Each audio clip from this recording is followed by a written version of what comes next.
G'day, I'm Dr. Mike. When I'm not hanging out with Jake and Olivia at All About Animals, I'm working at Vet Products Direct. It's an online shop with thousands of discounted pet care products, and you can talk to vets and vet nurses who care about your pet as much as you do. Use promotion code ANIMALS to receive 5% off your order, plus free postage anywhere in Australia. I'll see you at vetproductsdirect.com.au and enjoy the show. This program is proudly brought to you by Vet Products Direct, Holistic Select and the Woolmark Company. Welcome to today's show of All About Animals. Watch as I get up close with the dolphins at Seaworld and then learn how to let my dog off a leash at a park. Then I catch up with my favourite Olympic rider, Megan Jones. Woo! Aussie, Aussie, Aussie! Oi, oi, oi! And after the show, make sure you go to our website and enter some great competitions for your pet. And don't forget to follow us on Twitter and Facebook. Now, sit back and enjoy watching All About Animals.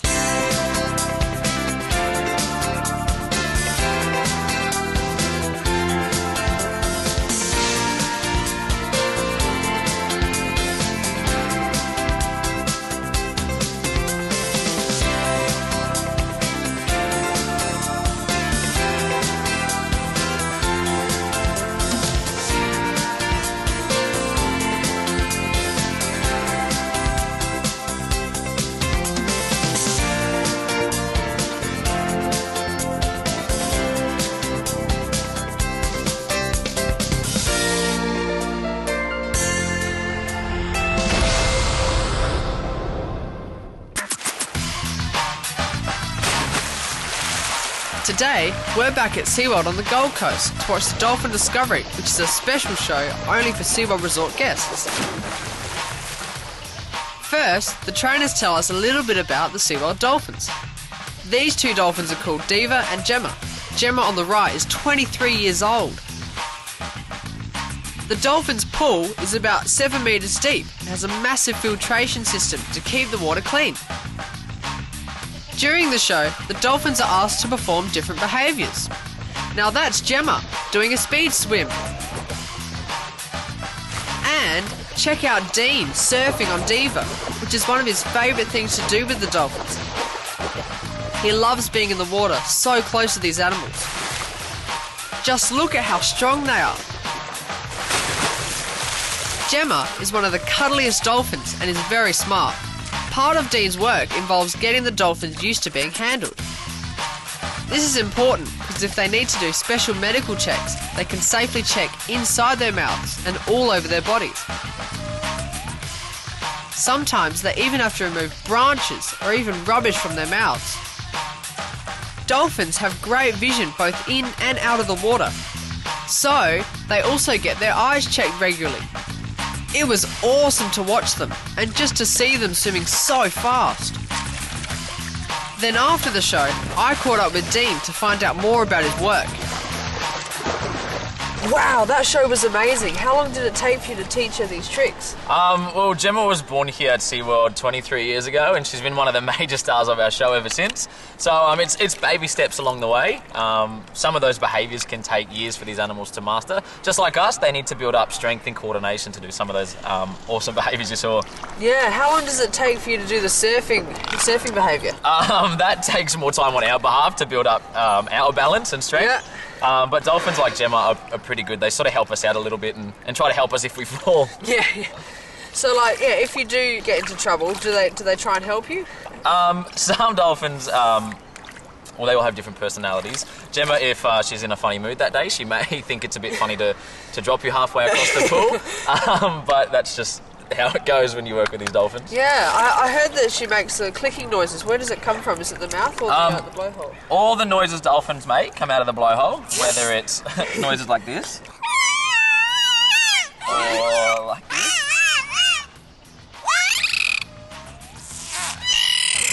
All different noises, but they all are made out of the blowhole. So they make heaps of different noises. Do they have their own language? Of course.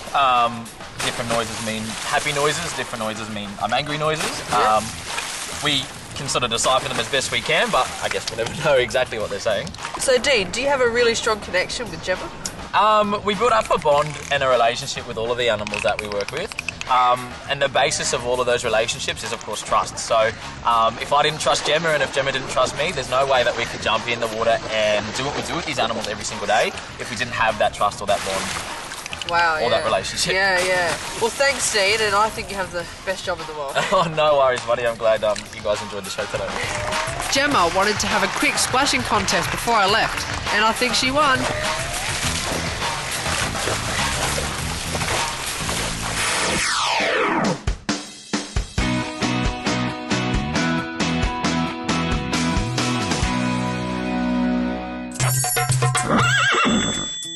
Now that I've started Pony Club, I want to know what's involved in the big competitions. So today I'm going to find out what happens at the Royal Adelaide Show hack events.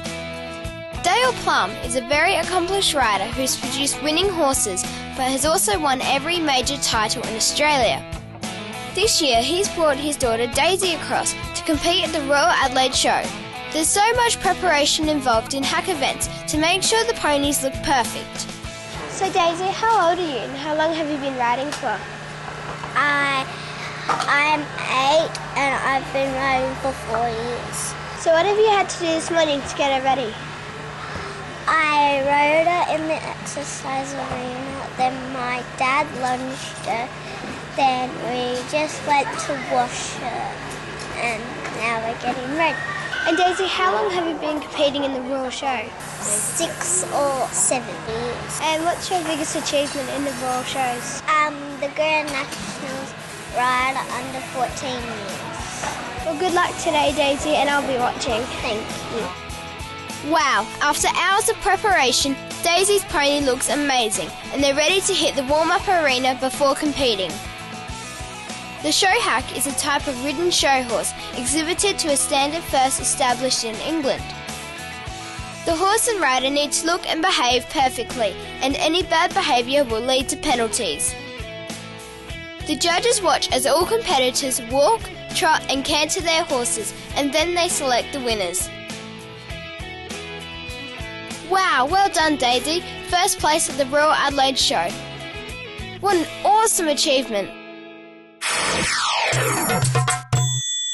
Today we're back at Para Hills Vet Clinic to learn about rabbits. So Dr. Mike, why don't we talk about rabbits today? Why don't we? Especially when we've got some cool guys like this to hang out with. Yeah. Kathy, can you introduce us to your friends? I certainly can. The one you're holding is Fonzie. He's 8 and he's a mini lop. This cute guy is Benny. He's 2.5 and he's a dwarf lop. And this is Marty, who's only 6 months old, and he's also a dwarf lop. So what's the best way to look after your rabbit? The most important thing to know about rabbits is how to feed them properly. Yep. Rabbits you basically have to look at as a set of teeth and a stomach on legs, and we need to keep those two areas really happy to have a happy rabbit. Okay. If either of those get a problem, we've got a very sad rabbit very quickly. So Kathy, what's the best food to feed a rabbit? That's actually the best question to ask with rabbits. It is most important that they get at least 75% of good quality hay or grass in their diet. Wow. The rest of it, vegetables, carrot tops, celery tops, they like the leaves, herbs you can feed them.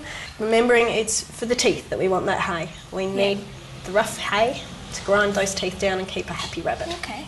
With these guys, have you got any fascinating facts about rabbits you can tell us?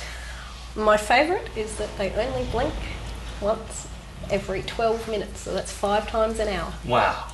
So don't ever try and have a staring competition with a rabbit. You'll lose. Lose every time. Every time. So do you need special housing to keep a rabbit? Yes, you do. You need to make sure that they've got nice, even housing, because they don't have pads on the bottom of their feet. They've only got hair.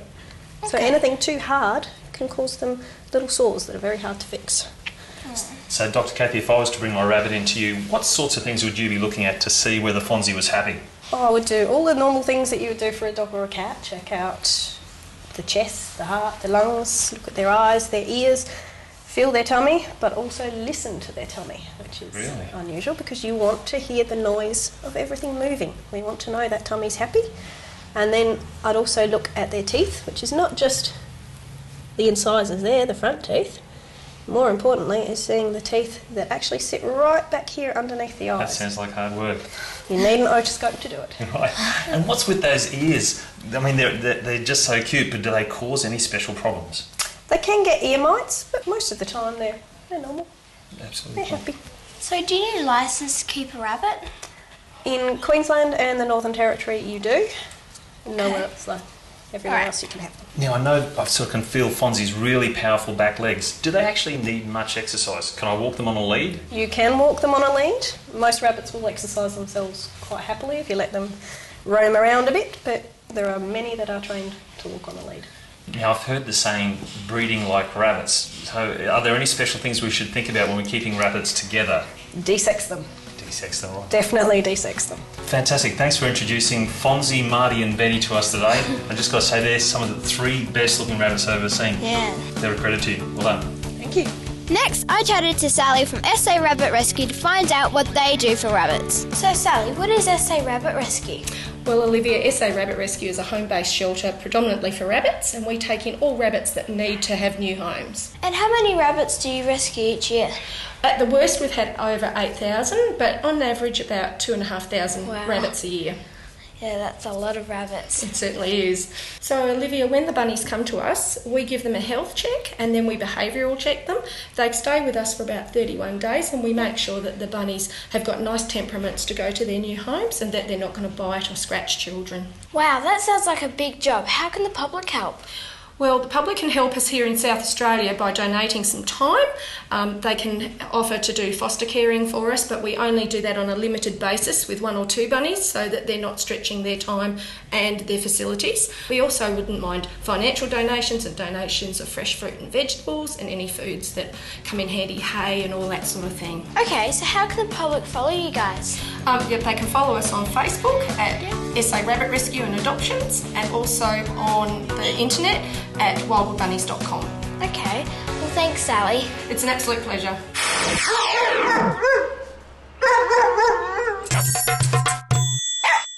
Hi, George. Good to see you again, Jake. What are we doing down here at the shops? Well, I thought now that we've got your dogs walking nicely, we Yep. could introduce them to some distractions. All right. Some people and sit at the cafe and make sure they're still behaving. Okay. Should we head off? All right, let's go.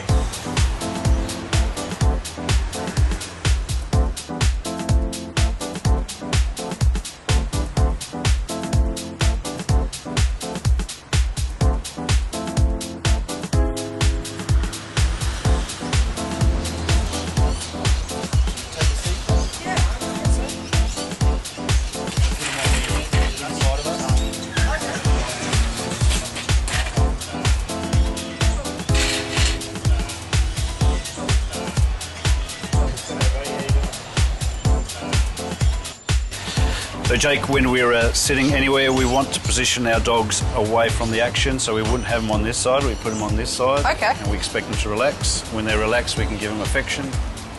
But we just want to relax and let them be part of the scenery. Yeah. So we have our coffee and our pizza, and they expected to just sit there and wait passively.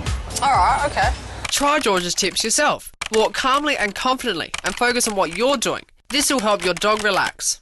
Hold the lead short but loose. Don't allow your dog to lunge, jump and sniff at everything. Try keeping your dog away from other distractions. You as leader should greet people and other dogs first. Only invite your dog to say hello when they're calm. And remember that overstimulating dogs creates anxiety. For more information, go to sitdropstay.com.au.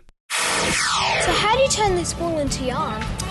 Well, that's now become a roving, as we said before. So the first thing we do is we get the roving the right size we want it to be based on the sort of yarn that we want to produce.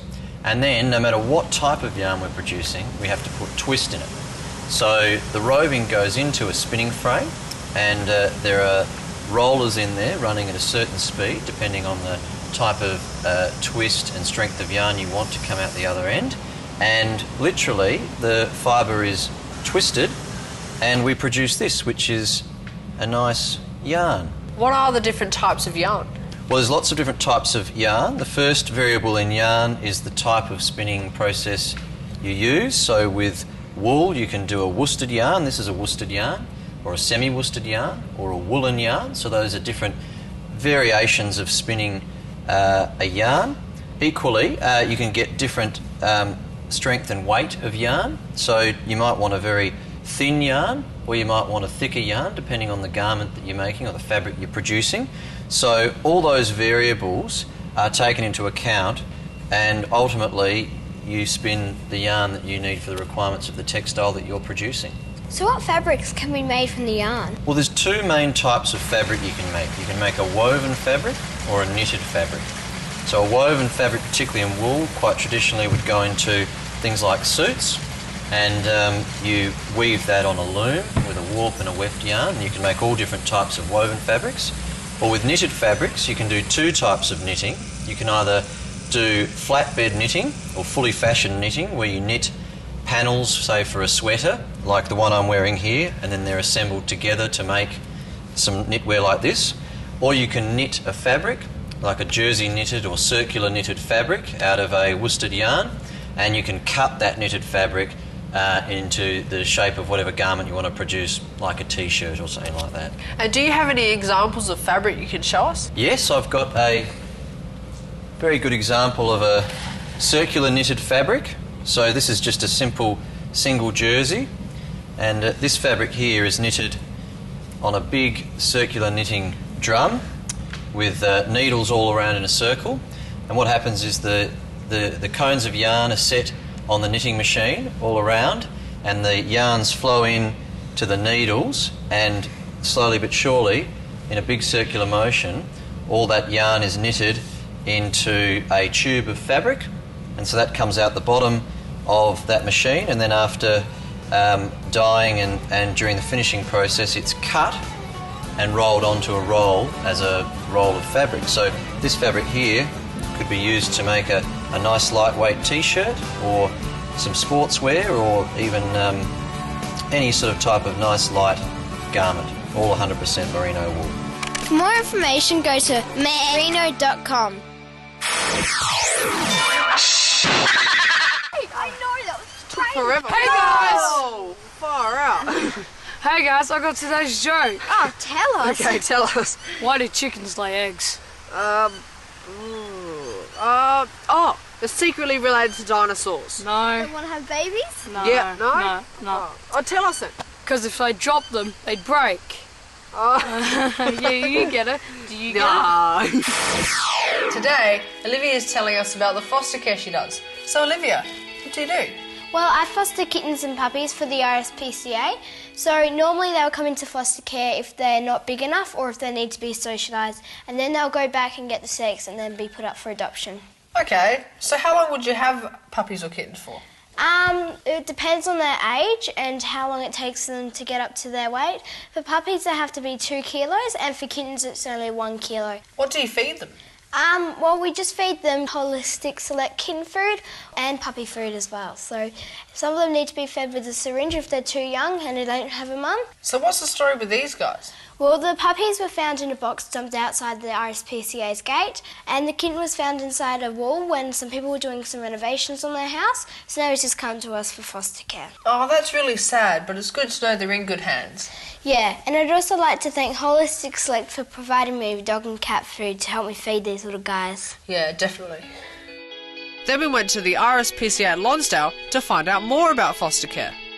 Hi, Carrie-Anne. Hi, Jake. Hi, Olivia. So do you need supervision or training to be a foster carer? No, what we require is you to be 18 years of age or living with your parents, and we just need a family or a young person or even grandparents that are travelling a lot just to have an interest in animals and an interest in helping them to have a second chance at life. So. Okay, all right. So what kind of pets need foster care?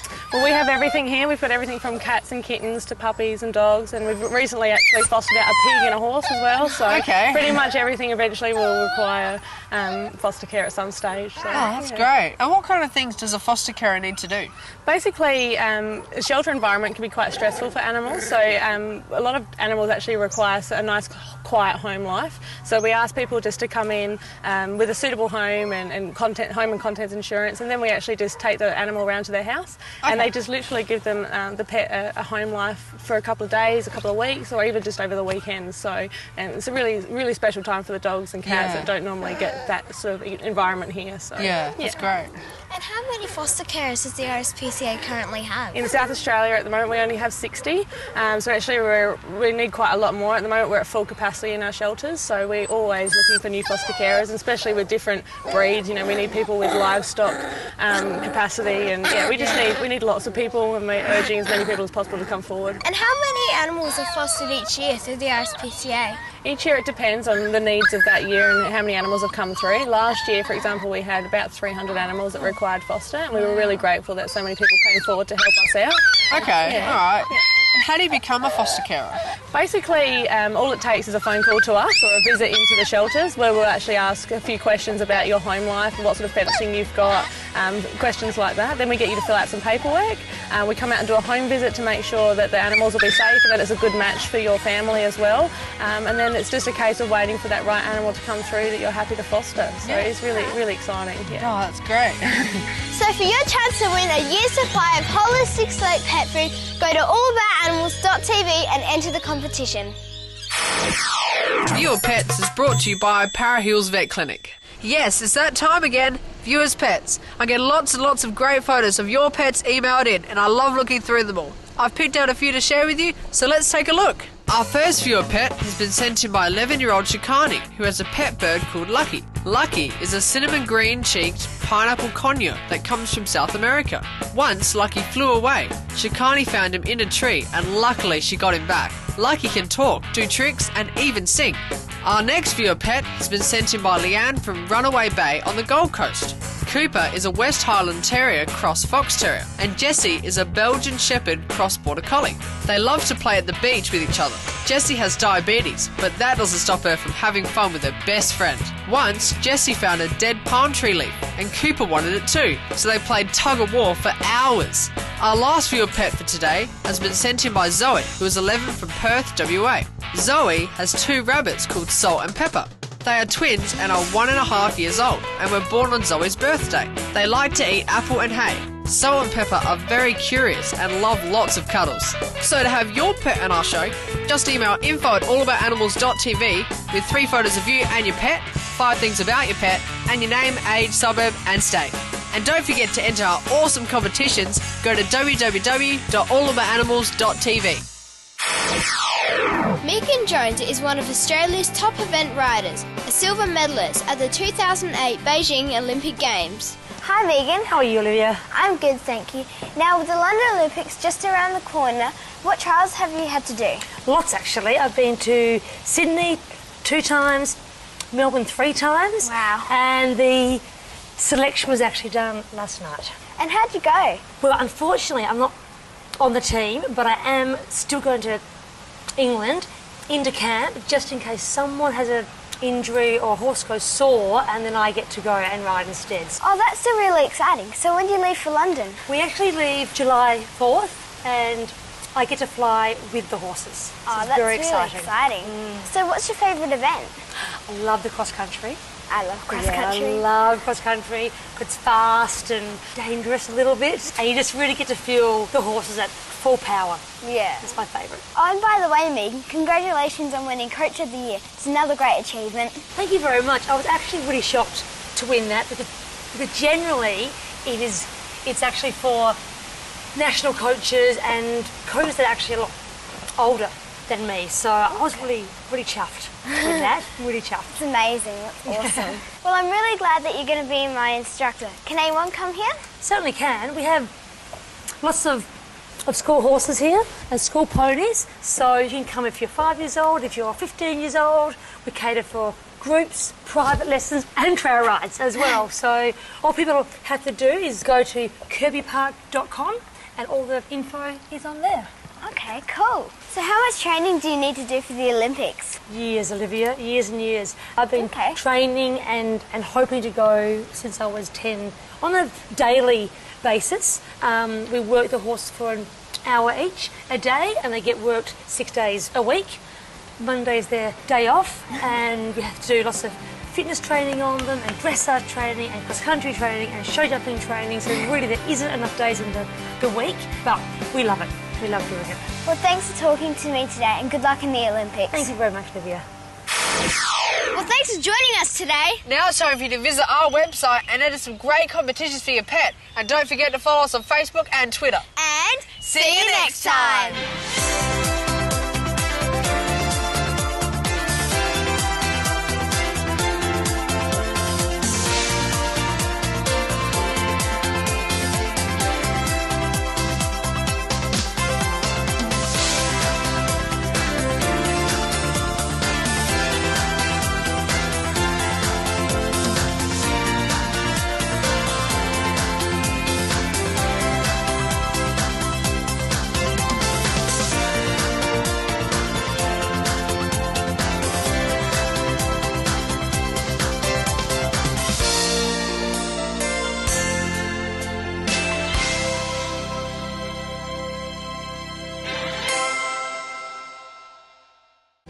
Lovers from around the globe are wrapping themselves into the record books. The Woolmark Company presents the world's longest social scarf. Join us at wrappedinmerino.com.